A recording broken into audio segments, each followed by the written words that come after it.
সাবেক প্রধানমন্ত্রী ও BNP chairperson Begum Khaleda জিয়ার স্মৃতির প্রতি শ্রদ্ধা জানাতে খোলা শোক বইয়ে স্বাক্ষর করেছেন অন্তর্বর্তী সরকারের উপদেষ্টা, রাজনৈতিক দলের প্রতিনিধি ও ঢাকায় অবস্থিত বিভিন্ন দেশের কূটনৈতিকরা।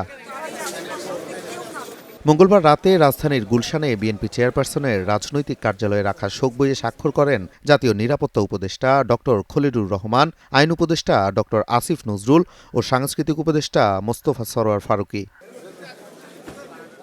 বেগম খালেদা জিয়ার মৃত্যুতে শোক জানিয়েছেন ঢাকায় অবস্থিত বিভিন্ন দেশের কূটনৈতিকরা। শোক জানানোর পাশাপাশি তারা কূটনৈতিক শোক বইয়ে স্বাক্ষরও করেছেন।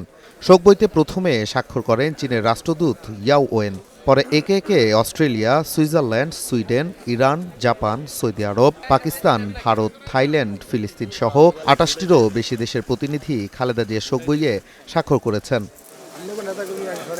জামাত, ইসলামী আন্দোলন বাংলাদেশ ও এনসিপি সহ বিভিন্ন রাজনৈতিক দলের প্রতিনিধিরাও শোক বইয়ে সই করেছেন। বাংলাদেশের সার্বভৌমত্ব রক্ষার্থে, আধিপত্যবাদ মুক্ত করতে বাংলাদেশকে এবং গণতন্ত্র প্রতিষ্ঠার এই লড়াইয়ে, যেই লড়াইয়ে আমরা ২৪-এর প্রজন্ম আবারও শুরু করেছে, সেই লড়াইয়ে বেগম খালেদা জিয়া অনুপ্রেরণা হয়ে থাকবেন এই প্রজন্মের কাছে এবং ভবিষ্যৎ প্রজন্মের কাছে।